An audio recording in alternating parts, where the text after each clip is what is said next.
Check out ASAP Law's books on judiciary and UPSC. Coupon code and details in description box. Hello, welcome to legal awareness web series. मुझे बहुत खुशी है कि आप लोगों ने इधर चंद वीडियो जो हमने बनाए उनको पसंद किया। मेरी आपसे रिक्वेस्ट है कि आप हमारे इस चैनल को सब्सक्राइब करें और हमारे वीडियोस को वाइडली शेयर करें। कल मुझसे आकाश बनर्जी के चैनल पर मैं इंटरव्यू दे रहा था। किसी ने पूछा था कि क्या संविधान जो है वो अगर रीजनल लैंग्वेजेस में ट्रांसलेट हो जाए तो उसको समझना आसान होगा। देखिए, लॉ एक टेक्निकल सब्जेक्ट है। अगर संविधान के ट्रांसलेशंस अवेलेबल भी हों डिफरेंट लैंग्वेजेस में, और कई में अवेलेबल हैं, तब भी उनको समझना आसान नहीं होगा, क्योंकि केसेस में जो वर्ड्स आते हैं लॉ में उनका इंटरप्रिटेशन दिया होता है। ये वीडियो सीरीज सिर्फ इसी में बनाई गई है क्योंकि कानून में हर एक की ड्यूटी है कि वो लॉ जाने। कहते हैं ignorance of law is no defence. तो मैं देश के सारे नागरिकों को आसान नॉन लीगल जबान में जो करंट केसेस हैं, जो करंट लीगल कंट्रोवर्सीज हैं, जो नए लॉज बने हैं, उनके बारे में इसी में बताना चाहता हूं ताकि आपका एक लीगल एम्पावरमेंट हो जाए। अब आज मैं बात करना चाह रहा हूं कुछ जजमेंट्स की, और ये बात हम टेस्ट करना चाहते हैं कि क्या मुसलमान औरतें जब अपने केसेस लेके हमारी कोर्ट्स में जाती हैं तो उनको बेटर जजमेंट्स मिलते हैं और उतने बेहतर जजमेंट हिंदू वेमेन को नहीं मिलते। ये मुद्दे पे मैं कुछ जजमेंट्स की बात करूंगा। देखिए, जो इंडिया में जजेस हैं वो सरकार से बिल्कुल इंडिपेंडेंट हैं।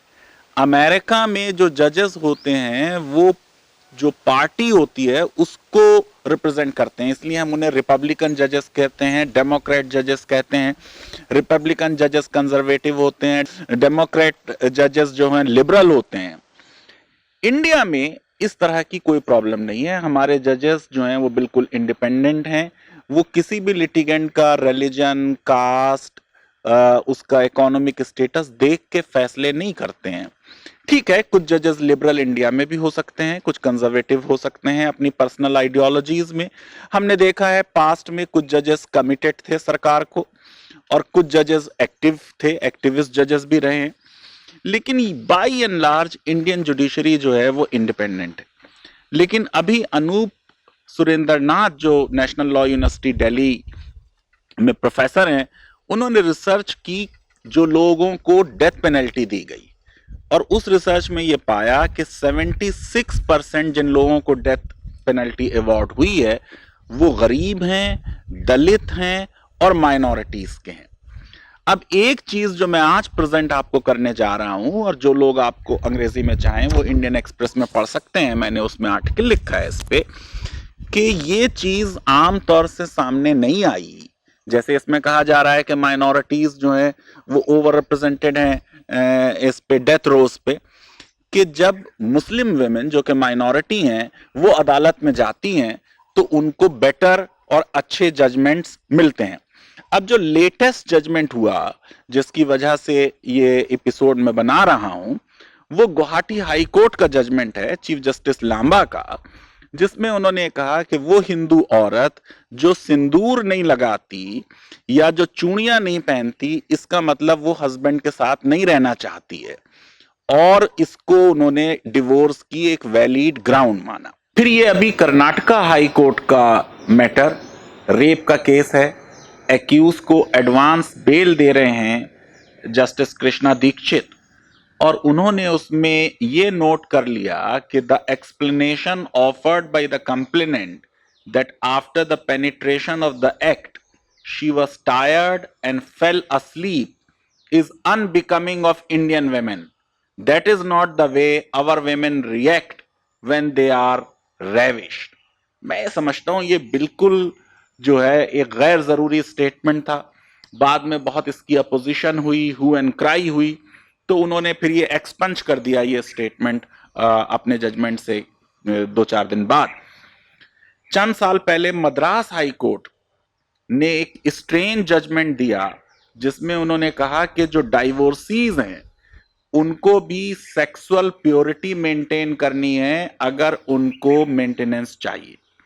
अब ये जजमेंट भी जो है औरतों की जो फ्रीडम ऑफ चॉइस है उसको कंप्रोमाइज करता है, उनको ट्रीट करता है एज सेक्स ऑब्जेक्ट, और डिवोर्सी के ऊपर ये ड्यूटी और डिसिप्लिन लगाना कि जैसे वो मैरिड लाइफ में रहती थी वैसे रहे, मैं ये समझता हूं ये अच्छी चीज नहीं।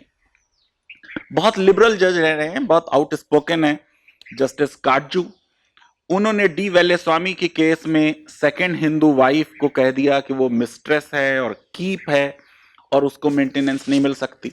बाद में जब एक फीमेल बेंच पे आई जस्टिस ज्ञान सुधा मिश्रा, तो उन्होंने कहा कि मैरिज की वैलिडिटी जो है उससे मेंटेनेंस का ताल्लुक नहीं होगा इस तरह के मैटर्स में। इसी तरह जस्टिस अनिल दवे और जस्टिस आदर्श गोयल, अब जस्टिस आदर्श गोयल तो ग्रीन ट्रिब्यूनल के चेयरमैन है, उन्होंने प्रकाश वर्सेस फुलवती के केस में 2015 में जो 2005 का अमेंडमेंट था हिंदू सक्सेशन एक्ट में, जिसके तहत पहली बार हिंदू बेटी जो थी उसको भी कोपार्सनर बना दिया गया, उसको उन्होंने कहा हम इसको रेट्रोस्पेक्टिव इफेक्ट नहीं देंगे। अब ये जो लड़की थी फुलवती, ये कर्नाटका हाई कोर्ट से जीत के आई है। इसने कहा कि मुझको अपने फादर की प्रॉपर्टी में 1/8 शेयर मिलना चाहिए। ब्रदर्स ने कहा 127 शेयर मिलेगा। एक जीती हुई हिंदू औरत के अगेंस्ट उसके भाई आए, सुप्रीम कोर्ट में वो जीत गए, और सुप्रीम कोर्ट में जस्टिस गोयल ने, जिन्होंने जजमेंट लिखा, ये कहा कि साहब मुस्लिम लॉ बहुत डिस्क्रिमिनेटरी है और हम सुप्रीम कोर्ट की रजिस्ट्री को ये डायरेक्ट करते हैं कि वो एक PIL इस पे फाइल करे। उन्होंने नोट किया कि ये मैटर जो है मुस्लिम लॉ का उनके सामने नहीं है। उन्होंने ये भी नोट किया कि अहमदाबाद विमेन एक्शन ग्रुप के केस में सुप्रीम कोर्ट कह चुकी है ये पॉलिसी डिसीजंस हैं जिसमें सरकार जो है वो रिफॉर्म्स लाए। लेकिन मेरा ये कहना है कि जो उनके सामने मैटर था हिंदू सक्सेशन एक्ट का, उसके बारे में उन्होंने कुछ नहीं सोचा। आज भी हिंदू सक्सेशन एक्ट के तहत Hindu mother, Hindu wife, Hindu daughter in law को पार्टनर नहीं है, उनको ज्वाइंट प्रॉपर्टी में शेयर नहीं मिलता है। इसी तरह अगर कोई बेऔलादा कपल है, इशूलेस कपल है, अगर उनमें डेथ हो जाए हस्बैंड की, तो प्रॉपर्टी चली जाती है हस्बैंड के पेरेंट्स को, और अगर वाइफ की डेथ हो तो प्रॉपर्टी जो है वो वाइफ के पेरेंट्स को जाने के बजाय हस्बैंड के ही पेरेंट्स को जाएगी। ये डिस्क्रिमिनेटरी प्रोविजंस हैं जिनके बारे में जो है कोई फैसला होना चाहिए। हमें यह मालूम है कि टेस्टामेंट्री पावर्स का इस्तेमाल करके भी कोई हिंदू फादर जो है वो अपनी डॉटर को प्रॉपर्टी से डिप्राइव कर सकता है और सारी प्रॉपर्टी अपने बेटे को दे सकता है। अब इस केस के प्रकाश वर्सेस फुलवती में, जिसमें फुलवती को इंसाफ नहीं मिला और यह डायरेक्शन हो गई कि मुस्लिम पर्सनल लॉ के डिस्क्रिमिनेटरी प्रोविजंस पे केस फाइल किया जाए, इसके नतीजे में वो ट्रिपल डिवोर्स का केस हुआ जिसका नाम शायरा बानो है। अब शायरा बानो के केस में अजीब बात है कि ये ट्रिपल डिवोर्स का केस ही नहीं था। इंस्टेंट ट्रिपल डिवोर्स उसको कहते हैं जब एक वक्त में अचानक हस्बैंड 3 बार ये शब्द बोल दे। यहां इन दोनों में बहुत दिनों से मामलात खराब चल रहे थे। हस्बैंड रिजवान इलाहाबाद में रहता था, बीवी ने शायरा बानो ने कहा तुम अलग घर लो, उसने अलग घर भी ले लिया, उस पे भी वो खुश नहीं हुई, उन्होंने कहा नहीं मेरे पेरेंट्स के पास चल के काशीपुर में रहो। उसके बाद कई बार बातचीत हुई, समझाया बुझाया हुआ। उसके बाद एक दिन शायरा बानो के फादर उसके बच्चों को इलाहाबाद रेलवे स्टेशन पर छोड़ के चले गए, इन्हें इन्फॉर्म करके अपने बच्चों को ले जाओ। फिर भी उसने डिवोर्स न देने के बजाय रेस्टिट्यूशन ऑफ कंजुगल राइट्स का केस किया। रेस्टिट्यूशन ऑफ कंजुगल राइट्स के केस का मतलब है कि वो शादी में इंटरेस्टेड है, वो शायरा बानो को अपनी बीवी रखना चाहता है, जो मैके चली गई है उससे कह रहा है तुम मेरे साथ आके रहो। शायरा बानो ने application the, restitution of conjugal rights को अपोज करते हुए ट्रांसफर की। तब एक रिटन डिवोर्स भेजी गई, उसमें डावर का अमाउंट दिया गया, मेंटेनेंस का ड्राफ्ट भेजा गया। तो मैं ये समझता हूं कि इस केस में कोर्ट का जजमेंट ट्रिपल डिवोर्स को इनवैलिड करने का तो सही था, लेकिन जो उसके फैक्ट्स हैं, उन फैक्ट से कहीं ये ट्रिपल डिवोर्स का केस नहीं निकलता। अब इसी तरह का जो केस है वो नरेंद्र का है।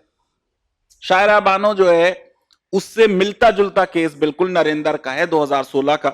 इसमें भी सुप्रीम कोर्ट के जज जो हैं वो जस्टिस अनिल दवे हैं और जस्टिस नागेश्वर राव हैं।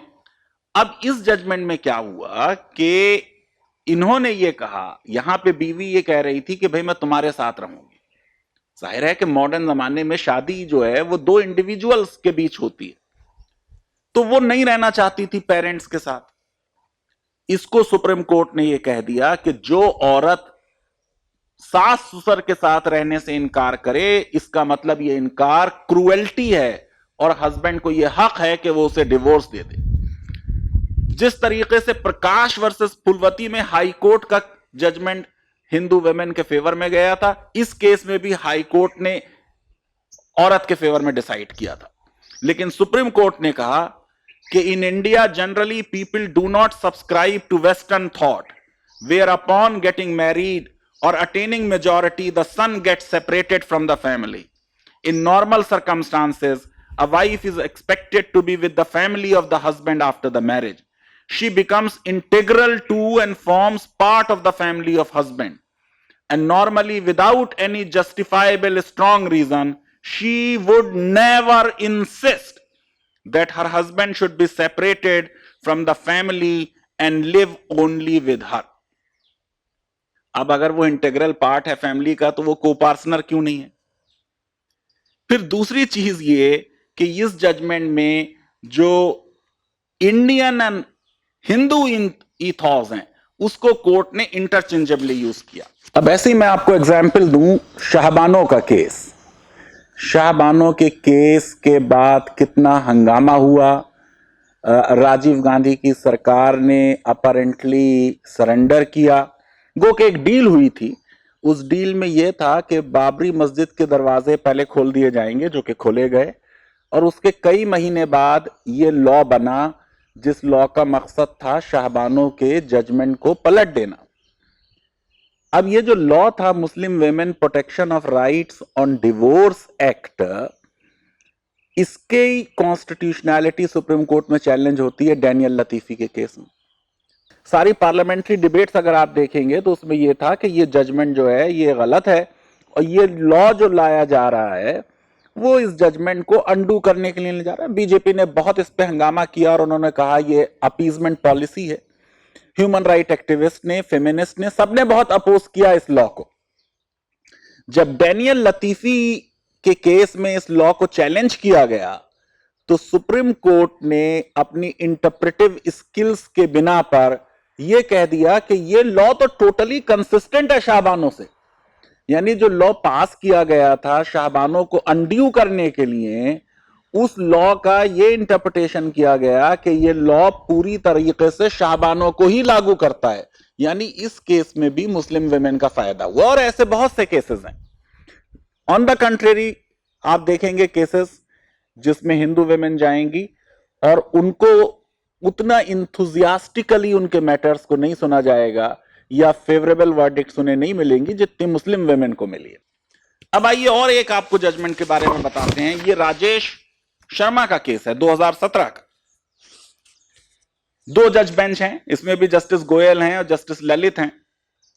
यहां मैटर 498 का था, क्रूएल्टी। आपको मालूम है जो सास ससुर हमारी बहुओं के साथ करते हैं उसकी वजह से यह लॉ बना।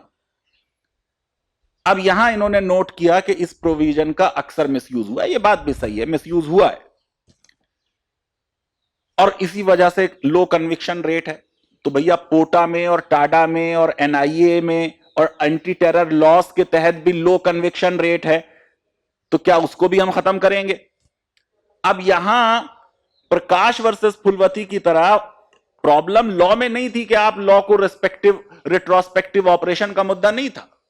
लॉ क्लियर था, उस लॉ को डाइल्यूट किया गया और यह कहा गया कि साहब अरेस्ट नहीं होगी, पहले एक फैमिली वेलफेयर कमेटी देख लेगी, इस एक्यूज के पासपोर्ट इंपाउंड नहीं किए जाएंगे और बेल एप्लीकेशन जो है वो सेम डे डिसाइड की जाएगी। बाद में जब इस पे हंगामा हुआ तो इस मैटर को 3 जज बेंच को भेजा गया। अब आप ये देखिए कि ये सारी डायरेक्शंस हैं इन फेवर ऑफ एक्यूज्ड। क्या फैक्ट्स थे?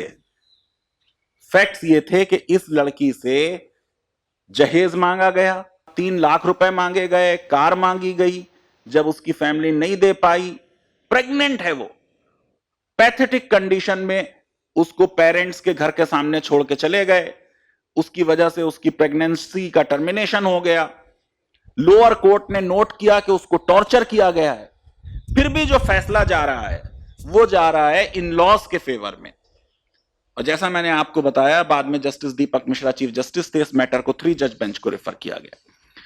ये कोई ऑथेंटिक रिसर्च नहीं हुई है जिसमें यह बताया जा सकता, जिसकी बुनियाद पे कि मुस्लिम वेमेन को बेटर जजमेंट मिलते हैं। ये एक रैंडम कुछ केसेस मैंने आपको बताए जिनमें ज्यादा जजेस जो हैं वो सिमिलर जजेस, और ये आज की कहानी नहीं है।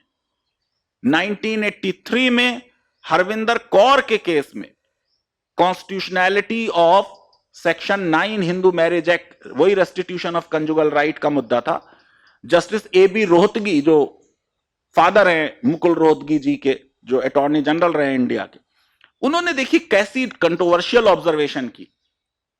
उन्होंने कहा introduction of constitutional law in the home is most inappropriate.